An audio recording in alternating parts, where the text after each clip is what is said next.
Hello everyone and welcome to Hanging Pawns. The game I'm gonna analyze today was played in round 6 of Aeroflot by Andrey Esipenko. He's a 15-year-old Russian chess prodigy and rated about 2570 at the moment. He's still officially a FIDE master, but he earned his Grandmaster norms already this year, and his title should be confirmed at the next FIDE conference probably. He was playing white against Johan Solomon, a 20-year-old Norwegian GM. He's also rated about 2500. And Esipenko opened with one pawn to d4. We have knight to f6, c4, e6 by Solomon, inviting the Nimzo-Indian defense, but Esipenko doesn't go for that. He plays knight to f3 and d5, and the position is now a classical Queen's Gambit Declined. Knight to c3, bishop to b4, and the Ragozin Variation of the Queen's Gambit Declined by Solomon. We have queen to b3, c5, and d takes c5. Better was perhaps c takes d5, grabbing a central pawn for the c-pawn, or even bishop to g5 immediately, developing and pinning the f6 knight, but d takes c5 is not that bad either. It's in any case a small advantage for white. I mean, the position is still theoretical, so the players were probably playing just in a few minutes all of these moves. We have knight to c6, not recapturing the pawn on c5 immediately, bishop to g5, pinning the knight, and queen to a5. This is all still well known and it's been played many times in Grandmaster games, and it's still theoretical. Not all the moves were the best options according to the engines, but the variation is played anyway. Bishop takes f6 in this position by Andrey Esipenko, d takes c4 at Zwischenzug, queen takes c4, and now g takes f6. Rook to c1, preparing to recapture on c3 with the rook if Solomon takes, so that he doesn't wreck his pawn structure. Queen takes c5, finally recapturing the c5 pawn, and queen to h4. Esipenko declines a queen trade and threatens the f6 pawn. It's defended by the king. It wouldn't be wise to castle kingside anyway. And the queen side isn't that safe either, because if the king would castle queenside, it would be on c8, and the rook is already developed on c1 with no pawns in between, so it wouldn't be a smart idea, and the king is actually safe on e7. g3 by Esipenko, preparing to develop the bishop on either g2 or h3. It's closed on the f1 a6 diagonal. And Solomon decides to capture on c3 now. He plays bishop takes c3, b takes c3, and b6 by Solomon, preparing to develop the light square bishop. Bishop to g2, Esipenko develops on the long diagonal, and black mirrors that with bishop to b7. Even though, I mean, it's debatable, but perhaps he should have developed his bishop to a6, because it would prevent Esipenko from castling immediately, because the e2 pawn would be hanging, and he couldn't save the e-pawn simply by playing e3, because then he couldn't castle the bishop on a6, would control f1. And also the bishop on a6 would have a lot more targets, and it would be more active, as now it's behind its own knight, and the knight on f3 as well is blocking its path. So it's good on b7 as well, but it probably would have been much better on a6. We have castles by Esipenko. h5, a good move restraining the queen, declining the g4 square and expanding on the king side. If the queen move, there is always h4 to be played, which would try to break up white's kingside pawn structure and king safety. And you always have to be aware of the fact that the g file is open, so if at any point the rook from a8 should come to g8, then h4 would be really dangerous, and in the meanwhile it's not as if white has any real attack going on. Esipenko plays knight to d4, trying to exchange knights perhaps.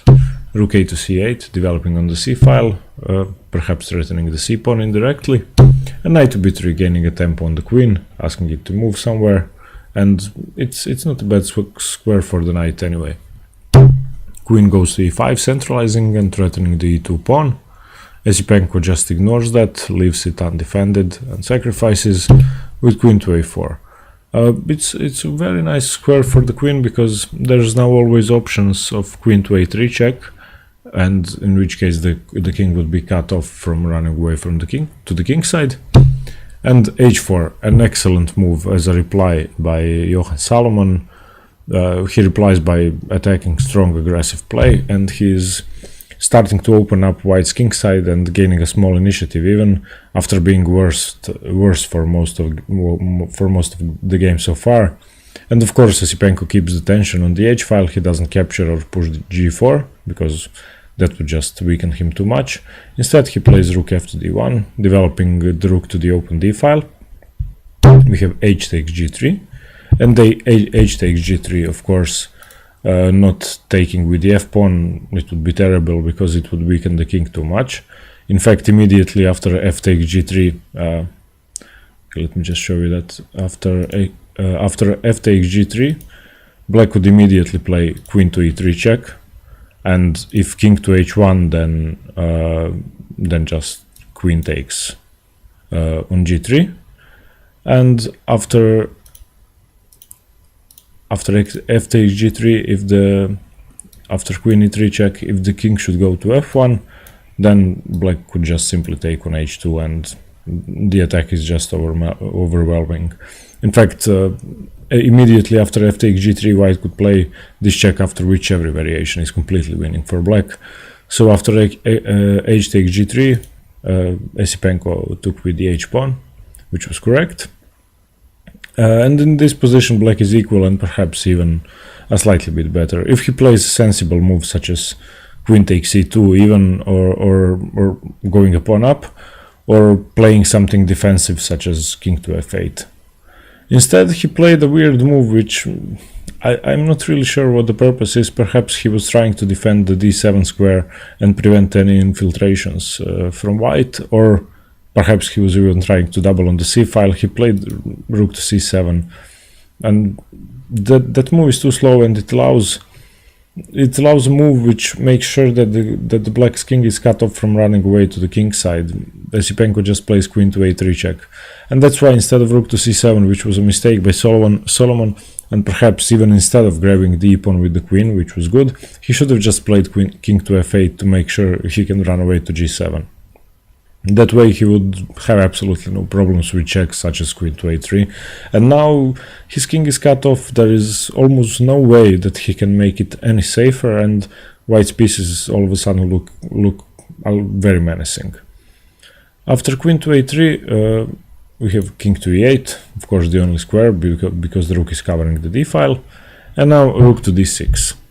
Esipenko infiltrates black's position, prepares to double rooks, and in this position Solomon had only one move to stay in the game. He should have played knight to e7, and after, let's say, rook c to d1, bishop to d5, blocking the communication between the rooks. And now if the queen should ever move, then the rook is lost, and let's say white plays knight to d4, and okay, he is better, he has an attack, but there isn't anything as clear, and white is just a tiny bit better. But after rook to d6, instead he played the horrible blunder queen to h5. It's not a blunder as in it's losing material immediately, or it's mate or something, but white can now freely double rooks and create a menacing attack that black is no longer in time to stop. Even if it was with defensive moves such as knight to e7, he should have thought about it earlier, definitely. And now after queen to h5, Esipenko just doubles and takes complete control of the center and the only open file with the rook c to d1. Here Solomon replies with rook to c8, defending the back rank, and rook to d7, attacking the bishop. The bishop retreats to a8 and e4. Not the most correct move, but when you're attacking, then any increase in pressure is justified, and this move is getting ready to blast open whatever's left of black's position and improve and increase the number of tactical possibilities that could occur.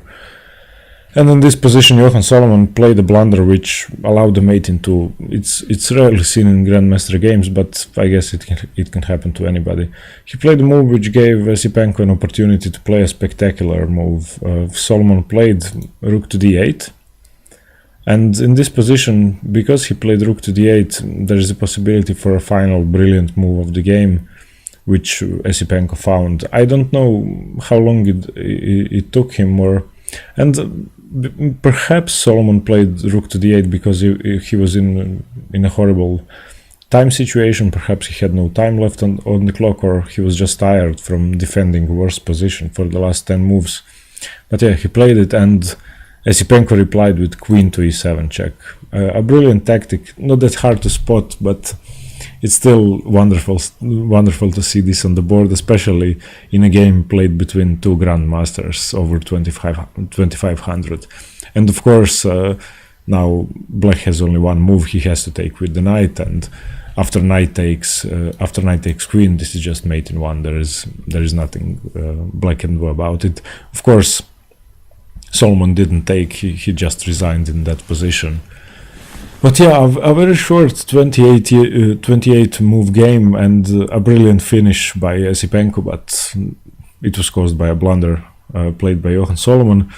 A very nice game, which shows that having the initiative and building the initiative could mean a lot. And the position was roughly equal. Black did get something going on the king side with h5, h4. But the moment that White threatened to double rooks and create something, Black made one mistake. He played queen to h5 and allowed a tempo too much for White to create an attack, and that was enough. And the young Russian grandmaster, or grandmaster to be, because he's still officially a FIDE master, managed to seize that opportunity and win spectacularly. Thank you for watching. You can watch some more games from the Aeroflot tournament on Hanging Pawns. I'll post them in. I'll post the games from the last few rounds. And thanks very much for watching. See you later. Bye. Have a nice evening.